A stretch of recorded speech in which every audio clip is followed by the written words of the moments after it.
Hi friends, welcome back to my channel. ಎಲ್ಲರೂ ಹೆಂಗದಿರಿ? ಆರಾಮಾಗಿದ್ದೀರಾ? ನಾವು ಆರಾಮಾಗಿದ್ದೀವಿ. ಬನ್ನಿ, ಇವತ್ತು ನಾವು ಕೂರ್ಮ ಎಂಬ ಊರಲ್ಲಿದ್ದೀವಿ. ಸೊ ಇದು ಶ್ರೀಕಾಕುಳಂ ಬಳಿ ಹತ್ರ ಬರುತ್ತೆ. ಸೊ ಹಾಗಾಗಿ ಇಲ್ಲಿ ವಿಶೇಷತೆ ಏನು ಅಂತ ನೋಡ್ಕೊಂಡು ಬರೋಣ ಬನ್ನಿ. ಕೂರ್ಮ ಅಂದರೆ ಹಿಂದೂ ಧರ್ಮದ ಪುರಾಣಗಳ ಪ್ರಕಾರ ಕೂರ್ಮ ಅವತಾರವು ಭಗವಾನ್ ವಿಷ್ಣುವಿನ ದಶಾವತಾರಗಳಲ್ಲಿ ಎರಡನೇದಾಗಿದೆ. ಸೊ ಹಾಗಾಗಿ ನಾವು ಇದನ್ನು ನೋಡ್ಕೊಂಬರೋಣ ಅಂತೇಳಿ ಹೋಗ್ತಾ ಇದ್ದೀವಿ. ನೋಡಿ, ನಾನು, ನನ್ನ ಮಗು, ನನ್ನ ಗಂಡ 3 ಜನ ಹೊರಟಿದ್ದೀವಿ. ತುಂಬ ಗಾಳಿ ಇತ್ತು, ಮಳೆ ಬರುವ ಸೂಚನೆಯೂ ಇತ್ತು. ಹಾಗಾಗಿ ಬೇಗ ಬೇಗ ಹೋಗಿ ಬರೋಣ ಅಂತ ಹೋಗ್ತಾ ಇದ್ದೀವಿ. ಸೊ ನೋಡಿ ಫ್ರೆಂಡ್ಸ್, ಬಂದ್ವಿ, ನಿಯರ್ ಇದ್ದೀವಿ.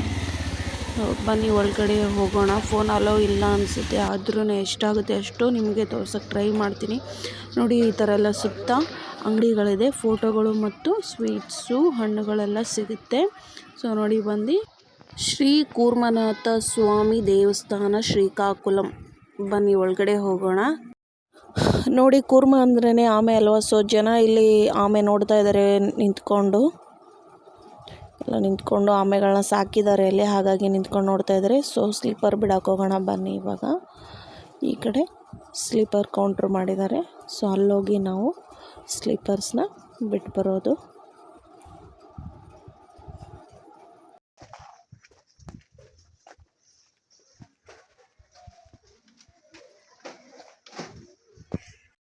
ವಿಷ್ಣುವಿನ ದಶಾವತಾರದ ಮಾಹಿತಿ ಬಗ್ಗೆ ಇಲ್ಲೆಲ್ಲ ಬರೆದಿಟ್ಟಿದ್ದಾರೆ.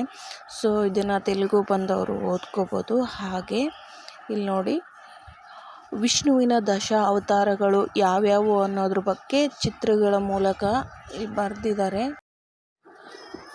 ವಿಷ್ಣುವಿನ 10 ಅವತಾರಗಳಲ್ಲಿ ಮೊದಲನೇದಾಗಿ ಮತ್ಸ್ಯ ಅವತಾರ ಅಂದರೆ ಮೀನಿನ ರೂಪದಲ್ಲಿ ಇರುತ್ತದೆ. ಕೂರ್ಮ ಅವತಾರ ಆಮೆಯ ರೂಪದಲ್ಲಿ ಇರುತ್ತದೆ. ವರಾಹ ಅವತಾರ ಹಂದಿಯ ರೂಪದಲ್ಲಿ ಇರುತ್ತೆ. ನರಸಿಂಹನ ಅವತಾರ ಅರ್ಧ ಸಿಂಹ ಅರ್ಧ ಮಾನವನ ರೂಪದಲ್ಲಿದೆ. ಸೊ ವಾಮನ ಅವತಾರ ಕುಳ್ಳ ಬ್ರಾಹ್ಮಣನ ರೂಪದಲ್ಲಿ ಇದರಲ್ಲಿ ಚಿತ್ರಿಸಿದ್ದಾರೆ. ಪರಶುರಾಮನ ಅವತಾರ ಪರಶುರಾಮ ಕೊಡಲಿ ಹಿಡಿದ ರಾಮನ ಅವತಾರದಲ್ಲಿ ಇದರಲ್ಲಿ ಚಿತ್ರಿಸಿದ್ದಾರೆ. ಸೊ 7ನೇ ಅವತಾರವಾದ ರಾಮನ ಅವತಾರ, 8ನೇದು ಕೃಷ್ಣನ ಅವತಾರ, ಬುದ್ಧನ ಅವತಾರ, ಕೊನೆಯದಾಗಿ ಕಲಿಯುಗದ ಅಂತ್ಯದಲ್ಲಿ ಬರುವ ಕೊನೆಯ ಅವತಾರವೇ ಕಲ್ಕಿ ಅವತಾರ. ಸೊ ಇವೆಲ್ಲ ನೋಡಿ ನನಗಂತೂ ತುಂಬ ಖುಷಿ ಆಯಿತು. ಬನ್ನಿ ಹೋಗೋಣ. ನೋಡಿ, ದೇವಸ್ಥಾನ ಈ ರೀತಿಯಾಗಿದೆ. ಸುತ್ತ ಈ ಥರ ನೋಡಿ, ತುಂಬ ಸುಂದರವಾಗಿತ್ತು. ತುಂಬ ನೆಮ್ಮದಿಯುತವಾದ ಜಾಗವಾಗಿತ್ತು. ತಣ್ಣನೆ ಗಾಳಿ ಬೀಸ್ತಾ ಇತ್ತು. ಸೊ ಪಕ್ಕದಲ್ಲೇ ಒಂದು ನದಿ ಇದೆ.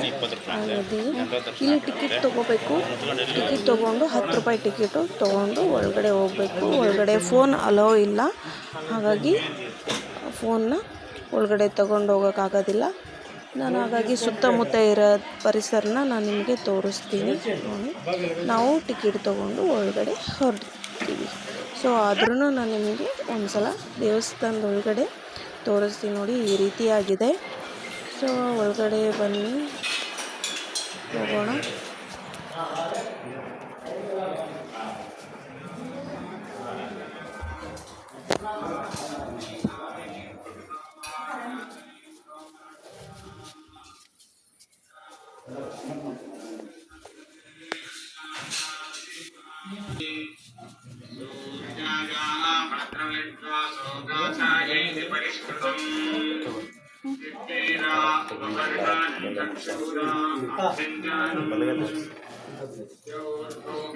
ಸೊ ನಾವು ದೇವಸ್ಥಾನದ ಒಳಗಡೆ ಬಂದಾಯಿತು. ನೋಡಿ, ನೀವು ನೋಡ್ಕೊಳ್ಳಿ. ವಿಷ್ಣುವಿನ 2ನೇ ಅವತಾರದಲ್ಲಿರುವಂತಹ ಕೂರ್ಮ ಅವತಾರ ಅಂದರೆ ಆಮೆ ಅವತಾರದಲ್ಲಿರುವಂತಹ ವಿಷ್ಣು ಇವರೇ. ನೋಡಿ, ಎಲ್ಲರೂ ಕೈ ಮುಗಿರಿ. ಎಲ್ಲರಿಗೂ ಒಳ್ಳೇದು ಮಾಡಲಿ ದೇವರು. ఆరోగ్య ఆయుష సుఖ సంతోష నెమ్మది నిండాలి. చోళరాజుల పరిపాలన, దేవతా నిర్మాణం, స్వామి పుట్టుక, చతుర్ముఖ బ్రహ్మ ప్రతిష్ట, యంత్ర ప్రతిష్ట. ఎక్కడా కూడా స్వామి సెంటర్లో ఉండి ద్వారం ఎదురుగా ఉంటారు. ఇక్కడ స్వామి సైడ్గా ఉంటారు. అందుకే లోపలికి ప్రవేశం. విష్ణు క్షేత్రాల్లో గర్భ అనే ప్రవేశం ఉండదు. ఎందుకు? స్వామి సెంటర్ ఉంటారు కాబట్టి. అది స్వామి యొక్క తలభాగం. యావత్తు కూడా మూపురం, శరీర భాగం. సుదర్శనమూర్తి తోక భాగం, స్వామి జుట్టు కంఠమాల, ఇవన్నీ కూడా శాలిగ్రామాలు. చాలా విశేషమైన అవతారం కూర్మావతారం. నమస్కారం చేసుకో అందరూ కూడా చెప్పండి. మమ కూర్మ రూప నమస్తుభ్యం దేవై అమృత మందారే మందారం ధారయామాస తస్మై శ్రీ ಕೂರ್ಮಾತ್ಮನೇ ನಮಃ. ಸೊ ಓಕೆ, ಕೇಳಿಸ್ಕೊಂಡ್ರಲ್ಲ ಕೂರ್ಮ ಅವತಾರದ ಬಗ್ಗೆ ಸ್ವಾಮಿಗಳು ಎಷ್ಟು ಚೆನ್ನಾಗಿ ಹೇಳಿದರು. ಸೊ ನೋಡಿ, ಇಲ್ಲಿ ಇದ್ರ ಸುತ್ತಮುತ್ತನೇ ಚಿಕ್ಕ ಚಿಕ್ಕ ದೇವಸ್ಥಾನಗಳಿದಾವು. ಎಲ್ಲ ನೋಡಿಕೊಂಡು ನಾವೀಗ ಆಮೆ ಹತ್ರ ಹೋಗೋಣ ಅಂತ ಅಂದ್ಕೊಂಡಿದ್ದೀವಿ. ನೋಡಿ ಎಷ್ಟು ಸುಂದರವಾಗಿ ದೇವಸ್ಥಾನದ ಕಟ್ಟಡ ನಿರ್ಮಾಣ ಆಗಿದೆ, ಎಷ್ಟು ಚೆನ್ನಾಗಿ ಕೆತ್ತನೆ ಮಾಡಿದ್ದಾರೆ ಕಲ್ಲುಗಳಲ್ಲೆಲ್ಲ. ನನಗಂತೂ ತುಂಬ ಇಷ್ಟ ಆಯಿತು. ಸೊ ಯಾರಾದರೂ ಆ ಕಡೆ ಶ್ರೀಕಾಕುಳಂಗೆ ಹೋಗಿ ಬಂದರೆ ಈ ಕೂರ್ಮ ಅವತಾರದಲ್ಲಿರೋಂತಹ ವಿಷ್ಣುವನ್ನ ನೋಡ್ಕೊಂಡು ಬನ್ನಿ.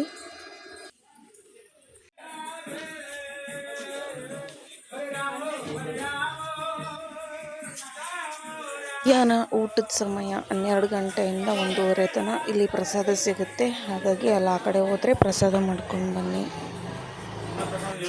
ಸೊ ಇದೇ ಪ್ರಸಾದ ನಿಲಯ. ಹಾಗಾಗಿ ನಾವು 2 ಗಂಟೆ ಮೇಲೆ ಹೋಗಿರೋದ್ರಿಂದ ನಮಗೆ ಪ್ರಸಾದ ಸಿಗಲಿಲ್ಲ. ಹಾಗಾಗಿ ನಾವು ವಾಪಸ್ ಮತ್ತೆ ಮನೆ ಕಡೆಗೆ ಬರಬೇಕಂತೇಳಿ ಯೋಚನೆ ಮಾಡಿ ಅಲ್ಲೇ ಇರೋಂತಹ ನದಿಯನ್ನು ನೋಡ್ತಾ ನಿಂತ್ಕೊಂಡ್ವಿ. ಹಾಗೆ ನೋಡಿ, ಇಲ್ಲೊಂದು ಬೋರ್ ಹಾಕ್ಸಿದ್ದಾರೆ. ಸೊ ಅಲ್ಲಿ ಕೈ ಕಾಲೆಲ್ಲ ತೊಳ್ಕೊಂಡು, ಅಂದರೆ ಅಲ್ಲೆಲ್ಲ ಹಕ್ಕಿಗಳು ಅದು ಇದು ಎಲ್ಲ ಕಕ್ಕ ಮಾಡಿಬಿಟ್ಟಿತ್ತು. ಹಾಗಾಗಿ ಕಾಲಿಗೆಲ್ಲ ಅಂಟ್ಕೊಂಡ್ಬಿಟ್ಟಿತ್ತು.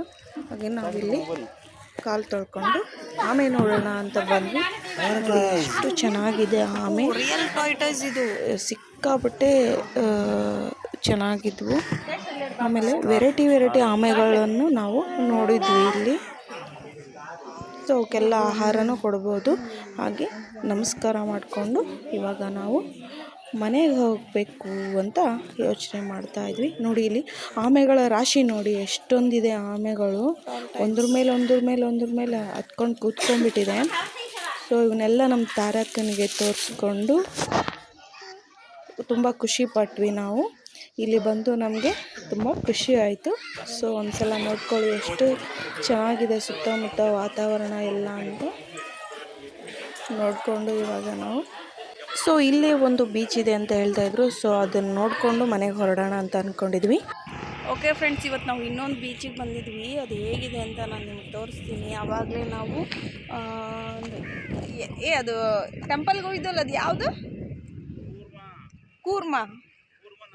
ಕೂರ್ಮನಾಥ ಟೆಂಪಲ್ಗೆ ಹೋಗಿದ್ವಿ. ಸೊ ಅಲ್ಲಿಂದ ನಾವು 18 ಕಿಲೋಮೀಟ್ರ್ ದೂರದಲ್ಲಿರೋ ಒಂದು ಬೀಚಿಗೆ ಬಂದಿದ್ದೀವಿ. ಅದು ಯಾವ ರೀತಿ ಇದೆ ಅಂತ ನಾನು ನಿಮಗೆ ತೋರಿಸ್ತೀನಿ. ಕಳಿಂಗಪಟ್ಟಣ ಬೀಚ್ ಅಂತೆ. ಸೊ ಇಲ್ಲಿ ಬಂದಿದ್ದೀವಿ. ಒಂದ್ಸಲ ದೂರದಿಂದ ತೋರಿಸ್ತೀನಿ ನೋಡಿ. ಇಲ್ಲಿ ಕಾಣಿಸ್ತಿದೆ. ಇವಾಗ ನಾವು ಇಲ್ಲಿ ನಿಲ್ಸಿದ್ವಿ. ಸೊ ಹೊರಡ್ತಾ ಇದ್ದೀವಿ. ಬನ್ನಿ ನೋಡೋಣ. ಸೊ ನಾವು ಹೊರಡ್ತಾ ಇದ್ದೀವಿ ಈಗ ಬೀಚ್ಗೆ, ಕಳಿಂಗಪಟ್ಟಣ ಬೀಚು. ಅಲ್ಲೆಲ್ಲ ನೀರು, ಫಿಶಿಂಗ್. ಅದು ರಿಯಲ್ ಜಿರಾಫೆ ಅಲ್ಲ, ಅದು ನೋಡಿ ಇಲ್ಲಿ ಜಿರಾಫೆ ಇದೆ. Welcome to port Kalinga.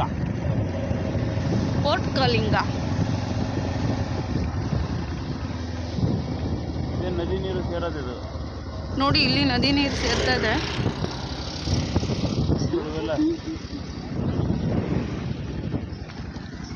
Kalinga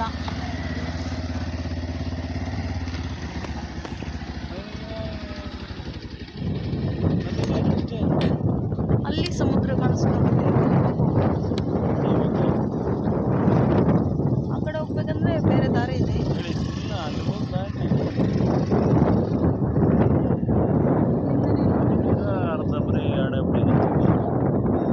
ಅಲ್ಲಿ ನೋಡ್ಮ ಸಮುದ್ರ. ಸಮುದ್ರಕ್ಕೆ ಸೇರುವಂತಹ ನದಿ ನೀರು ಇದು. ಹಾಗಾಗಿ ಸಮುದ್ರ ಮುಂದೆ ಇದೆ. ಈ ನದಿ ನೀರಲ್ಲಿ ಸ್ವಲ್ಪ ಹೊತ್ತು ಆಟ ಆಡೋಣ ಅಂತೇಳಿ ನಿಲ್ಲಿಸಿ ನಾವು ಆಟ ಆಡಿದೆ. ನೋಡಿ ಎಷ್ಟು ಚೆನ್ನಾಗಿದೆ, ತಣ್ಣಗಿತ್ತು. ತುಂಬ ಬಿಸಿಲು ಟೈಮಲ್ಲಿ ಹೋಗಿದ್ವಿ ಅಲ್ವಾ. ಸೊ ಬಿಸಿಲು ತುಂಬ ಇದೆ ಅಂಥೇಳಿ ನಾನು ಸ್ವಲ್ಪ ಕಾಲು ತಣ್ಣಗೆ ಮಾಡಿಕೊಂಡು ದೂರದಿಂದ ಕಾಣ್ತಿರೋ ಅಲೆಗಳನ್ನ ನೋಡ್ತಾ ನಿಂತ್ಕೊಂಡಿದ್ದೆ. ಸೊ ಇದು ಸಮುದ್ರ ಸೇರುವಂತಹ ನದಿ ನೀರು, ಹಾಗಾಗಿ ಇದನ್ನು ನೋಡ್ಕೊಂಡು ಹೋಗೋಣ ಅಂತ ಬಂದ್ವಿ. ನೋಡಿ ಅಲ್ಲಿ ಕಾಣಿಸ್ತಿದೆಯಲ್ಲ, ಸೊ ಅಲೆಗಳೆಲ್ಲ ದೊಡ್ಡ ದೊಡ್ಡ ಕಾಣಿಸ್ತಿದೆಯಲ್ಲ, ಸೊ ಅದು ಸಮುದ್ರ. ಸೊ ಇವಾಗ ನಾವು ಮನೆಗೆ ಹೊರಡ್ತಾ ಇದ್ದೀವಿ. ಈ ವ್ಲಾಗ್ ನಿಮಗೆ ಇಷ್ಟ ಆಗಿದೆ ಅಂತ ಭಾವಿಸ್ತೀನಿ. ಸೊ ಇದನ್ನು ಶೇರ್ ಮಾಡಿ, ಲೈಕ್ ಮಾಡಿ.